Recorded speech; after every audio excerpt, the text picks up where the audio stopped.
Selon un article publié par le Nouvel Observateur, des chalutiers et navires de pêche asiatiques et européens se livrent à la surpêche sur la côte atlantique de la République démocratique du Congo, cela depuis plusieurs années, récemment entre 2020 et 2021.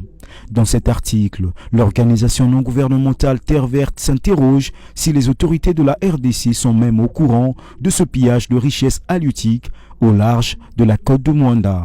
Plus loin, l'article précise que ces chalutiers et navires de pêche chinois, bulgares, vietnamiens et malaisiens viennent régulièrement faire la surpêche dans les eaux territoriales congolaises. Ces chalutiers vident ainsi la côte atlantique de la RDC et de l'Afrique centrale de ses ressources halieutiques, pourtant rares.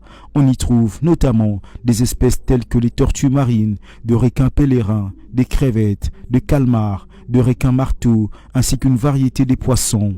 Et l'on s'étonne donc que les autorités congolaises ne se soient prononcées sur cette exploitation abusive des richesses halieutiques de la côte maritime congolaise, alors qu'ailleurs, au Maroc, au Sénégal, en Côte d'Ivoire, au Cameroun, pour ne citer que ce pays-là, la surpêche des chalutiers est vivement décriée et combattue.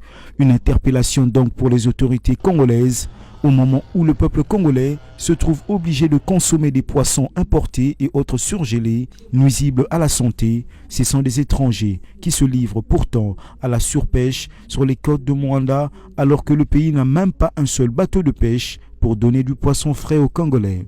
Selon des experts des Nations Unies, si rien n'est fait pour réduire la surpêche et surtout la pêche industrielle pratiquée par des grands chalutiers occidentaux et chinois ainsi que japonais, il n'y aura plus de poissons et autres espèces marines dans les océans et mers du monde d'ici 2045. Il faut donc souligner que la pêche industrielle ne permet pas aux poissons de se reproduire rapidement et de renouveler leurs espèces.